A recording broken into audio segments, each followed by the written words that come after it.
Luego de entender toda la fisiopatología de la diabetes mellitus, nos toca entender cómo ésta se clasifica. Así que continuamos con esta revisión de la diabetes mellitus. La diabetes mellitus se clasifica en dos tipos, tipo 1 y tipo 2. La tipo 1 va a ser casi siempre de causa autoinmune, mientras que la tipo 2 se dice que es de causa multifactorial, porque son muchos los factores que influyen, factores genéticos, factores ambientales y fisiopatológicos que hacen que el paciente tenga diabetes mellitus tipo 2. Entonces la tipo 2 se podría decir que es más compleja que la tipo 1, por lo menos en fisiopatología y en etiología. Entonces, ¿cuáles van a ser las distintas diabetes de tipo 1? Aquí vamos a tener la diabetes tipo 1 autoinmune, que es la más común de todas, o sea, la más común de las tipo 1.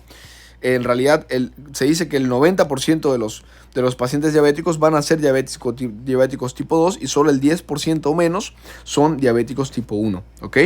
Entonces, la diabetes mellitus tipo 2 es mucho más prevalente que la diabetes mellitus tipo 1.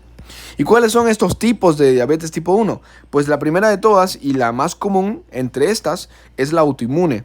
Luego le sigue la LADA, que es una diabetes mellitus tipo 1 que en lugar de darse en el niño, en el paciente pediátrico, se da en el paciente joven de mediana edad.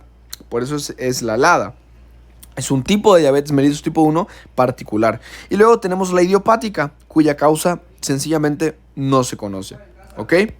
En cuanto a la diabetes tipo 2, vamos a tener la clásica, la de siempre, la que es multifactorial, que sucede en un paciente obeso con síndrome metabólico, que es la diabetes mellitus tipo 2.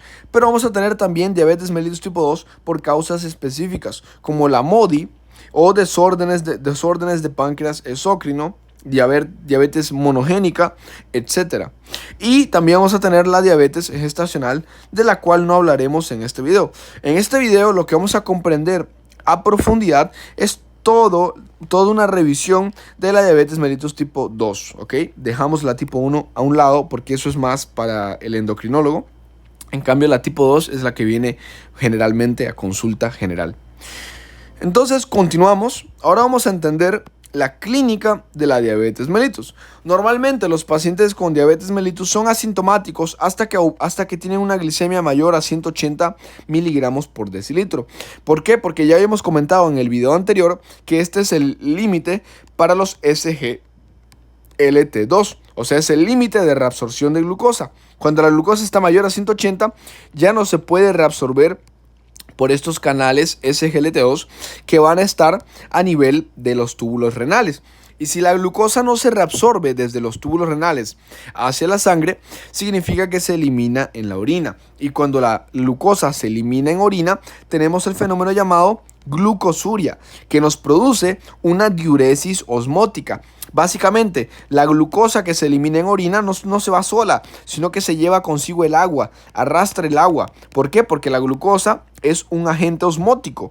Entonces, me provoca una diuresis osmótica que me va a generar que el paciente tenga poliuria, que orine grandes cantidades de líquido, más de 3 litros al día, y polidipsia. Me va a generar sed porque el paciente al orinar más de 3 litros al día, pues se va a deshidratar, y al deshidratarse va a generar mayor cantidad de sed. Va a tener más sed ese paciente. Además de eso, la lipólisis, hemos dicho, lo hemos explicado en el video anterior, la lipólisis, que es producto de la resistencia a la insulina o también del aumento de la secreción de glucagón, cualquiera de los dos me producen lipólisis. Y esa lipólisis aumenta los ácidos grasos en sangre, pero sobre todo va a romper los triglicéridos. Básicamente eso es lipólisis. Se rompen las reservas de tejido adiposo, los triglicéridos, se rompen y forman ácidos grasos que salen a sangre. Entonces esta lipólisis va a provocar pérdida de peso porque hace que se rompa el tejido graso que tiene la persona, sobre todo de grasa subcutánea, generándome pérdida de peso. Disfunción hipotalámica. Esta misma lipólisis genera un aumento en los ácidos grasos. Ese aumento en los ácidos grasos genera una lipotoxicidad. Esa lipotoxicidad me afecta al hipotálamo, generándome disfunción hipotalámica. Básicamente afecta los centros del hipotálamo que regulan el apetito y la saciedad. Y como vas a tener una afección a nivel de estos centros, sobre todo una resistencia a la leptina, que es una hormona que se encarga de avisarle a tu cuerpo, oye, ya has comido suficiente, basta, vas a tener saciedad. Esa es la función de la leptina. Como tenemos resistencia a la leptina, entonces la persona va a tener una menor saciedad, generando polifagia, que es la cuarta P de la diabetes, que es un aumento en la ingesta calórica. Básicamente, un aumento en el hambre del paciente, un aumento en el apetito del paciente. Esa es la polifagia. Entonces, repasamos las 4P. Tenemos poliuria, más de 3 litros de orina al día. Polidipsia, la sed, que se va a generar por esa deshidratación. Pérdida de peso por la disfunción hipotalámica, por la lipólisis. Y polifagia por la disfunción hipotalámica. Entonces, poliuria, polidipsia, pérdida de peso y polifagia son las 4P de la diabetes y son generalmente las 4 manifestaciones clínicas iniciales que tiene el paciente diabético. Pero ¿qué más puede suceder en el paciente diabético? Tenemos los signos de insulinoresistencia. Cuando hay resistencia a la insulina, eso estimula que el páncreas necesite secretar más insulina para compensar esa resistencia. Y eso genera hiperinsulinemia. La hiperinsulinemia me va a provocar que este exceso de insulina en sangre me active a unos receptores periféricos que van a estar a nivel de la piel, que son los IGF-1 o factores de crecimiento similar a la insulina 1. Estos factores de crecimiento similar a la insulina 1 lo que me van a provocar es un mayor crecimiento de la piel, una hiperplasia epidérmica, generándome los 2 signos de insulinoresistencia, que son la acantosis nigricans, que es cuando la piel crece en los pliegues cutáneos y entonces se ve más oscura, o los acrocordones, que es el mismo crecimiento de la piel, pero esta vez, digamos, delimitado a unos pequeños nódulos, que esos son los acrocordones. Aquí pueden ver ambos mecanismos. Miren cómo en los pliegues cutáneos la piel se ve oscurecida. Esta es la acantosis nigricans. Y fíjense estos pequeños pólipos, como pequeños nódulos que va a tener la piel, parece unas verrugas que va a tener en la piel, oscuras también, que son los acrocordones, ¿ok? Ambos son signos de insulinoresistencia.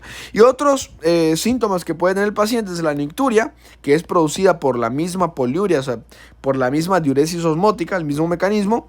Y la visión borrosa, que puede ser producida por un edema macular, ¿ok? Que en cierta forma también tiene que ver con la fuga de glucosa y con un aumento de la osmolaridad a ese nivel. Entonces, esos son los otros 2 signos, nicturia y visión borrosa. Y con eso hemos revisado toda la clínica que puede llegar a tener un paciente con diabetes mellitus. Entonces, ¿a quiénes les hago tamizaje? ¿A qué pacientes voy a revisar si es que tienen diabetes mellitus o no? A todo paciente que tenga sobrepeso u obesidad hay que hacerle tamizaje siempre y cuando tenga más uno de los siguientes factores. Familiar de primer grado con diabetes mellitus. Importantísimo. Si el paciente tiene su padre que tuvo diabetes, ese paciente debe sospecharse que puede tener diabetes mellitus en algún punto de su vida. Es muy importante el familiar de primer grado, ya que los factores genéticos son súper importantes en la diabetes mellitus. Raza o etnia de alto riesgo. Se ha visto que hay distintas razas que tienen un mayor riesgo de presentar diabetes mellitus, como lo son los afroamericanos, los latinos, los nativos americanos, los asiáticos americanos y los isleños del Pacífico. En todos estos pacientes que tengan sobrepeso u obesidad hay que tamizar la diabetes mellitus. Antecedente de enfermedad cardiovascular, importantísimo. Si es un paciente que tiene insuficiencia cardíaca o que tuvo una cardiopatía isquémica o un antiguo infarto de miocardio, debe sospecharse y tamizarse la diabetes mellitus. Importante el antecedente de enfermedad cardiovascular. Hipertensión arterial con tratamiento o dislipidemia. Cualquiera de los dos se debe tamizar en estos pacientes la diabetes mellitus. Es clásico el combo de ese paciente que está internado en terapia intensiva o en UCI, en cuidados intermedios, que tiene hipertensión y diabetes juntos. Es muy común. Y además también dislipidemia y diabetes son dos también, patologías que están muy relacionadas. Entonces todo paciente con hipertensión o todo paciente con dislipidemia hay que tamizar diabetes, entendiendo dislipidemia como la disminución del colesterol bueno, del colesterol HDL a menos de 35 y el aumento de los triglicéridos a más de 250. Eso se define como dislipidemia. Mujeres con síndrome de ovario poliquístico. Las mujeres con síndrome de ovario poliquístico tienen resistencia a la insulina. En este caso, provocada por un mecanismo distinto a los pacientes con diabetes mellitus tipo 2, pero es un factor de riesgo grave para que estas mujeres puedan tener diabetes mellitus tipo 2. Además, el síndrome de ovario poliquístico a menudo se asocia también con obesidad, además de esa resistencia a la insulina. Entonces, siempre, mujeres con SOP hay que tamizar diabetes mellitus, sobre todo cuando tienen sobrepeso u obesidad, que es el punto inicial que mencionamos. Pacientes sedentarios, que mi paciente tiene sobrepeso y además es sedentario, bueno, hágale un tamizaje de diabetes mellitus porque es muy probable que ese paciente tenga diabetes mellitus. Paciente con prediabetes, importantísimo, todo paciente con prediabetes que sea obeso o tenga sobrepeso, hágale tamizaje de diabetes mellitus. Una mujer que haya tenido diabetes gestacional en su anterior parto, hágale el tamizaje cada 3 años. Importante este punto. A toda mujer que haya tenido diabetes gestacional, hágale tamizaje cada 3 años por diabetes mellitus. Y para todos los pacientes que sean obesos o tengan sobrepeso mayores a 35 años, hay que hacer tamizaje de diabetes mellitus. Si los tests del tamizaje inicial salieron normales, hay que repetir esos tests en 3 años. O sea, si yo a mi paciente que tiene prediabetes, además es obeso, es sedentario, o tiene sobrepeso simplemente, a ese paciente le hago todos los exámenes, si salen normales, tengo que repetirlos en 3 años. Y a todo paciente con VIH que tenga obesidad o sobrepeso, hay que hacerle tamizaje de diabetes mellitus. Sobre todo, cada que yo inicio tratamiento antirretroviral o cambio el manejo antirretroviral, voy a hacer tamizaje, o simplemente cuando tengo un diagnóstico reciente de VIH, voy a hacer tamizaje de diabetes mellitus.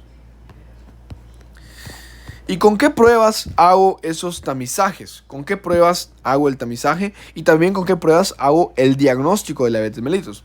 Pues tenemos 3 pruebas. Tenemos la prueba de tolerancia oral a la glucosa, tenemos la glucemia plasmática en ayunas y tenemos la hemoglobina glicosilada. De estas 3, ¿cuál es la más específica y la más sensible? Sin duda, la prueba de tolerancia oral a la glucosa. Lo que se hace en esta prueba es que el paciente va a ingerir 75 gramos de glucosa y en 2 horas se le mide la glucosa a ese paciente para ver qué tan elevada está. Esta es la prueba más sensible y más específica para el diagnóstico de diabetes mellitus. O sea, en resumen, es la mejor, la prueba de la tolerancia oral a la glucosa. La glucemia plasmática en ayunas, sin embargo, no se queda atrás. Muchas veces se realizan estas 2.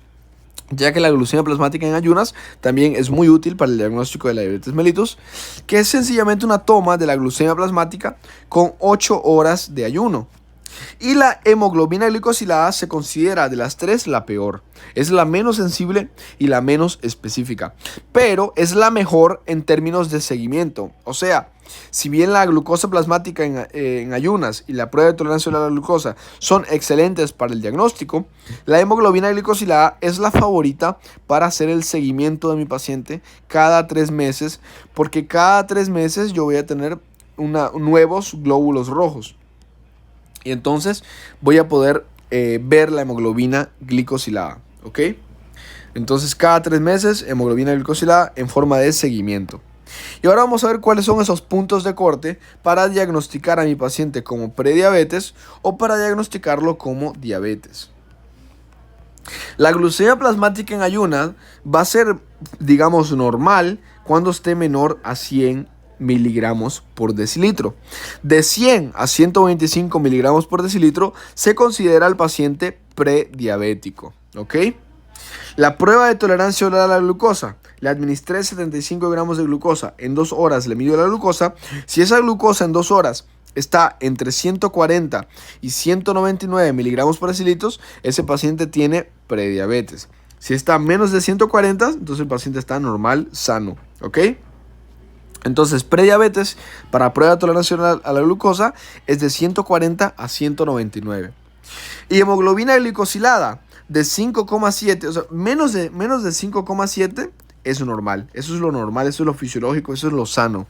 Pero de 5,7 a 6,4 se considera prediabetes la hemoglobina glicosilada. ¿Cuándo se considera diabetes? Cuando la glucemia plasmática en ayunas está mayor a 126, mayor o igual a 126 miligramos por decilitro. Entonces yo digo, este paciente tiene diabetes. La prueba de tolerancia oral a la glucosa, cuando está mayor o igual a 200, yo digo, este paciente tiene diabetes. Y la hemoglobina glicosilada, cuando está mayor a 6,5, también es diagnóstico de diabetes. ¿Ok? ¿Y cómo yo hago la confirmación? Porque hemos dicho que esto es el tamizaje. Yo hago la confirmación haciendo mínimo 2 pruebas alteradas. O sea, haciendo más de una prueba. Si la glucosa plasmática en ayunas te salió alterada, y tú haces una prueba de tolerancia a la glucosa y la prueba de la tolerancia a la glucosa te salió normal, entonces tienes que repetir la prueba que salió alterada. Y al tener 2 pruebas alteradas, entonces tienes el diagnóstico. Así se hace la confirmación diagnóstica. Se necesitan 2 pruebas alteradas. Se suele repetir la prueba alterada o se suele tomar 2 pruebas. Una glucemia plasmática en ayunas y una prueba de tolerancia a la glucosa. Y si las 2 salen alteradas, entonces ya tengo el diagnóstico de diabetes mellitus. Se hace diagnóstico directo sin necesidad de confirmación cuando el paciente tiene una glicemia plasmática aleatoria, o sea, no en ayunas, mayor a 200 miligramos de mercurio, 200 miligramos por decilitro. Y además el paciente viene con síntomas clásicos de hiperglucemia. ¿Cuáles son los síntomas clásicos de hiperglucemia? Pues las 4P: poliuria, polifagia, polidipsia y pérdida de peso. Si el paciente viene con esos síntomas y además tiene la glicemia plasmática aleatoria, no en ayunas, mayor a 200 miligramos de mercurio, es diagnóstico de diabetes mellitus. O si de una el paciente debuta, llega al centro con crisis hiperglucémica, no hace falta que le hagas más estudios, tiene diabetes mellitus. Entonces eso sería todo en relación a las pruebas para el diagnóstico y la confirmación, para el tamizaje y la confirmación de la diabetes mellitus. ¿Cómo sería el algoritmo entonces de la sospecha de la diabetes mellitus? De cómo descarto diabetes mellitus tipo 1 y cómo pienso que puede ser diabetes mellitus tipo 2. Pues vamos a seguir este algoritmo. Primero tenemos un paciente en el que sospechamos que tiene diabetes mellitus tipo 1. ¿Por qué? Probablemente porque sea un niño. Si es un niño que se presenta con diabetes, pues obviamente es muy complicado que sea una diabetes mellitus tipo 2. Lo más probable es que sea una diabetes mellitus tipo 1 de causa autoinmune. Entonces lo primero, que el paciente tenga la sospecha de diabetes mellitus tipo 1. ¿Y qué haces ante esa sospecha? Pues corroboras con una prueba de autoanticuerpos de los islotes de Langerhans. Si la prueba de los autoanticuerpos te sale positiva, ya está, listo. Tienes diagnóstico de diabetes mellitus tipo 1. Si te sale negativo, tienes que pensar que en el 5 al 10% de los pacientes con diabetes mellitus tipo 1 en adultos, esta prueba sale negativa. Entonces tienes que pensar que, si mi paciente es un adulto, puede ser que esté en este grupo del 5 a 10% en los que las pruebas sale negativa. Y eso lo definimos según la edad. Si la edad es mayor a 35 años, entonces vamos a medirle a ese paciente el péptido C. El péptido C es un péptido que se libera al mismo tiempo que se libera insulina. Básicamente la proinsulina, que es la forma, digamos, previa a la insulina, se va a romper en 2. Se rompe en insulina y se rompe en péptido C. Por eso cuando yo mido el péptido C, estoy midiendo indirectamente la cantidad de insulina de ese paciente. Si mi paciente tiene diabetes mellitus tipo 1 y ya hemos corroborado, ya hemos dicho que la principal causa es autoinmune, entonces tiene una destrucción de las células beta. Y como hay una destrucción de las células beta, la insulina debería estar baja. Por lo tanto, en el paciente diabético tipo 1, el péptido C tiene que estar bajo. Entonces, si el péptido C está menor a 200, yo ya tengo mi diagnóstico de diabetes mellitus tipo 1. Si el péptido C se encuentra entre 200 y 600, yo tengo una diabetes de carácter indeterminado y puedo considerar repetir ese péptido C en 5 años. Si el péptido C está mayor a 600, que significa que el paciente tiene insulina, entonces es un diagnóstico de diabetes mellitus tipo 2. Porque en esta la insulina todavía sigue elevada, al menos en los estadios iniciales de la enfermedad. Pero ¿qué pasa si mi paciente no es mayor a 35 años, sino que es menor a 35 años? Ahí debo preguntarme, ¿este paciente tiene características de diabetes mellitus monogénica?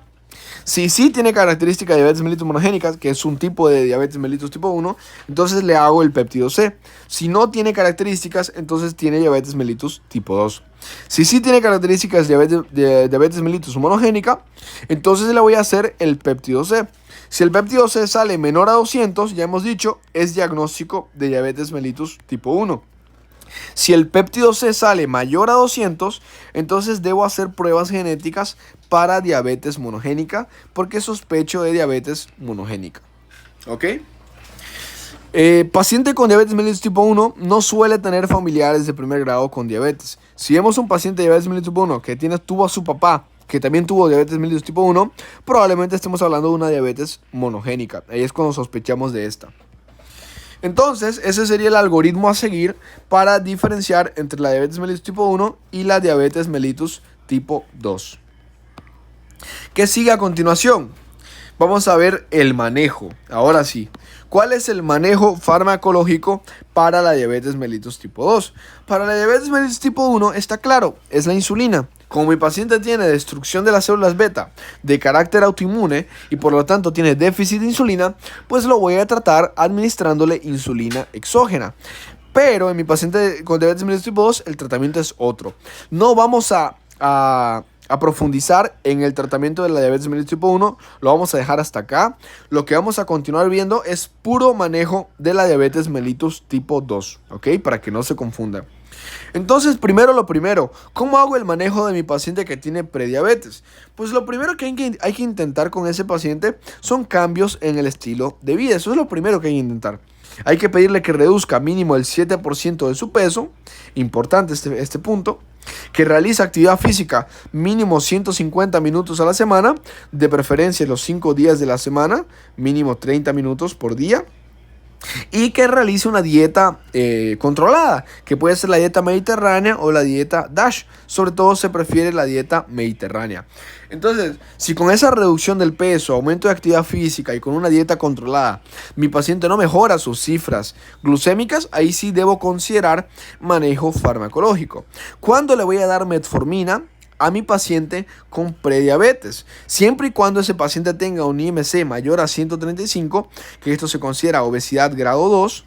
En esos casos considero y administro metformina a paciente con prediabetes con un IMC mayor a 35 o cuando sea menor a 60 años. Siempre que cumpla estos dos, que sea mayor un IMC, que tenga obesidad grado 2 y tenga menos de 60 años, le voy a dar metformina. Si tiene antecedentes de diabetes mellitus gestacional, le voy a dar metformina. Entonces, solo en estas dos situaciones particulares se da metformina a un paciente con prediabetes. Luego, ¿cómo yo hago el seguimiento del tratamiento de la diabetes mellitus tipo 2? ¿Cómo hago el seguimiento de mi paciente? Ya hemos dicho, usamos la hemoglobina glicosilada. Pero ¿cuál va a ser esa meta de hemoglobina glicosilada? La meta de hemoglobina glicosilada, o sea, la hemoglobina glicosilada ideal, va a ser la hemoglobina de 7%. Esa es la meta, eso es lo ideal, eso es lo que queremos. Pero esa meta puede ser más estricta o menos estricta dependiendo de estos factores que estamos viendo acá. ¿De dónde se sacó? ¿De dónde salió que la meta de la hemoglobina glicosilada debe ser de 7%? Es porque en este punto de 7% de la hemoglobina glicosilada se ha visto que hay una reducción en las complicaciones microvasculares de la diabetes mellitus, como la retinopatía, nefropatía, neuropatía diabética. Entonces se sabe que el 7% de la hemoglobina glicosilada se previenen esas complicaciones microvasculares de la diabetes mellitus y es por eso que se recomienda 7%. Pero cuando lo hago más estricto hasta 6,5% o cuando lo hago menos estricto hasta 8%. Va a depender de estos factores. Si mi paciente tiene mucho riesgo de hiperglucemia, pues voy a preferir una meta menos estricta. ¿Por qué? Porque él tiene riesgo de hipoglucemia, puede hacernos hipoglucemia y la hipoglucemia también es muy dañina. La duración de la enfermedad, si es una diabetes mellitus tipo 2 de larga duración, pues voy a intentar una meta quizás menos estricta. Si tiene una esperanza de vida menor, si es un paciente, por ejemplo, terminal con cáncer, pues voy a considerar una meta menos estricta. ¿Por qué? Porque es un paciente que pues ya está muy complicado. Entonces, ¿para qué arriesgarnos a provocarle una hipoglucemia a este paciente? Mejor mantener una meta de hemoglobina glucosilada menos estricta. Si el paciente tiene comorbilidades importantes, también hay que considerar una hemoglobina menos estricta. Si tiene complicaciones vasculares establecidas, también considerarlo. Dependiendo de las preferencias del paciente, también hay que tomar en cuenta. Y recursos del paciente y sistema de soporte también es otro factor a tomar en cuenta. Entonces, ya hemos visto el manejo de la prediabetes, cuando le damos metformina a estos pacientes con prediabetes. Hemos visto cuál es la meta según la hemoglobina glicosilada, cuándo puede ser menos estricta o más estricta y los factores que determinan esto.